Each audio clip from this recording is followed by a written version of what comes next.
The suicide bombing attack at the Kabul airport last week killed 13 U.S. service members and more than 100 Afghans. We will not forgive. We will not forget. We will hunt you down and make you pay. An Islamic State group called ISIS-K took responsibility for the attack and for a rocket attack on the airport just a few days later. Now, we've heard of ISIS, but what is ISIS-K? Who are they?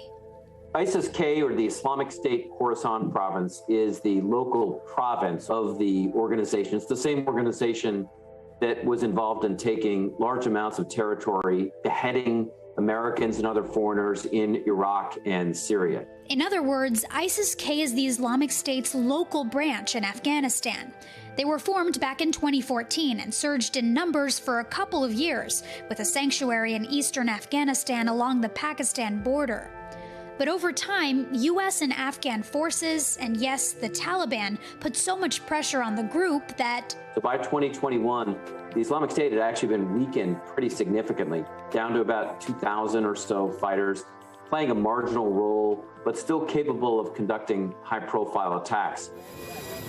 The U.S. withdrawal suddenly gives the Islamic State KHORASAN province an opportunity to resurge. This was a great opportunity for the Islamic State to target the United States and embarrass the Taliban and sort of hit two birds with one stone. Experts say it's no surprise that ISIS-K sees the Taliban as a target too. The Islamic State and the Taliban have had a history long before what we've seen play out in Afghanistan. Probably the best way to see it is these are major competitors, different personalities, different leadership structures, slightly different ideologies, and difference in their use of violence with the Islamic State targeting Shia. ISIS-K and the Islamic State group were once allies with Al-Qaeda, the terrorist group behind the September 11th attacks. The Islamic State was actually formed by breaking away from Al-Qaeda. Experts say the goal of ISIS-K is to build a Sunni Islamic caliphate across the Middle East and Asia that would include Afghanistan. They've brutally targeted Shia groups, whom they don't consider Muslims, as part of a broader conflict. The Taliban are a populist movement focused almost exclusively in Afghanistan.